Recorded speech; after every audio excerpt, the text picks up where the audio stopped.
नमस्कार दर्शक बंधु स्वागत होची आपको प्रधान न्यूज ओडिशार गोटे खेल खबर को। हाँ आज्ञा पाकिस्तान आसी फसी जाइछंती इंग्लैंड टीम 14 जन से गुरुतर तेज कौन गुरुतर होती संपूर्ण खबर आपने निश्चित भाव जानी रखु किंतु गोटे जिन जना पड़ी पाकिस्तान को जी आसला सी निश्चित भाव में फसिला से तो छाड़ू आप निश्चित भाव में भिडियो को शेष जाए देखूँ और आपने संपूर्ण खबर को जानी रखु।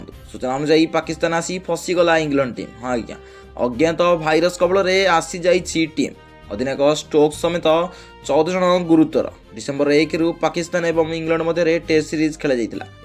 इंग्लैंड दल संकट देखा अधिनायक बेन स्टोक्स समेत दलर 14 जन सदस्य एक अज्ञात भूताणु द्वारा आक्रांत होते। मीडिया रिपोर्ट अनुसार रावलपिंडी में टेस्ट मैच पूर्व इंग्लैंड खेलाड़ी मैंने संक्रमित होते बर्तमान से विश्राम कहला इंग्लैंड खेलाड़ी संक्रमित होगा एक खराब खबर था। बीसीसीआई यह संपर्क में एक रिपोर्ट प्रकाश करता।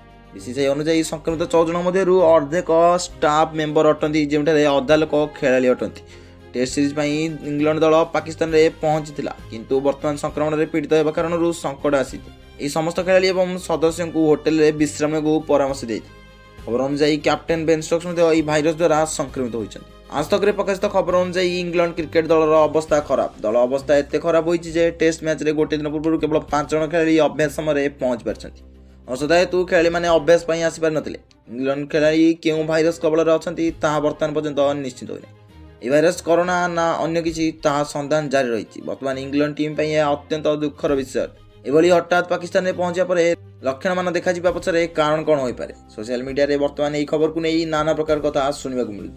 यही खबर टी मुझे कर आपन को लगुव माने डिसेम्बर 1 रु तो आरंभ होगा था। डिसेम्बर 1 रु तो इंग्लैंड मध्य टेस्ट सीरीज आरंभ होगा था। आप बहुत प्रश्न उठुव मोर यही खबर पर किंतु तार समाधान हो माने यही खबरटा होई ही तो सही खबरटा मुझे पर ही दूसरी किंतु आम देखा अन्य एक न्यूज अपडेट सहित माने भल न्यूज लाटेस्ट न्यूज अपडेट सहित रोज। नमस्कार, जय जगन्नाथ जी।